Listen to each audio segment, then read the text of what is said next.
Kusyong, ito, gusto ko kausapin to. Sino? Si Panoy. Si Panoy. Ganda ng pangalan. Pinoy na si Panoy. Yes, Pinoy na Amor Panoy. po. Bakit po Panoy ang pangalan nyo? Nickname ko lang po. Ano ang tunay niyong pangalan? Edwin. Edwin? Edwin. Edwin? Bakit? Edwin. Bakit naging Panoy? Nickname lang po. Kasi Panoy po ba kayo? Panoy po. Bakit ko tinawag kayong Panoy? Kasi sa pangalan ng mama ko dati, nga ginihin niya sa Pinoy. Yun, Panoy.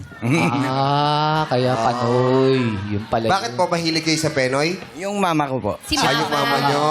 Si Papa mo mahilig sa balot. Papa ko hindi mahilig sa balot. Ay, hindi. Oo. Pinoy. Matagal na ho ba kayong driver?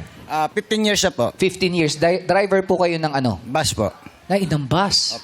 O, 10 biyahe. Dati biyahe ko sa EDSA, ngayon nalipat ako sa Alabang Luton. Alabang. Loton. Loton. Oh. Ano po, 15 years kayo nagdadrive ng bus. Gaano po kahirap mag-drive o magmaneho ng bus? Mahirap po. Kung minsan ang ano mo dyan, ang laban mo dyan, antok.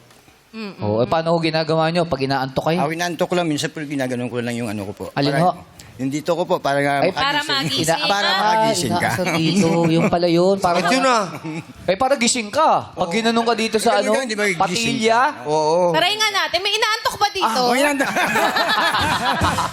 Ayun no lang. Oh. Walang inaantok nito. Puro Gen Z yung mga bisita.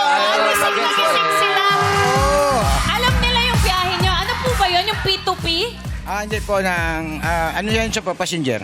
Passenger. Point Sabi to niya, point. Kay, inahatak niya rito. Oo. Tatay, kaya pala naubos. Konti na lang. Inahatak eh, oo.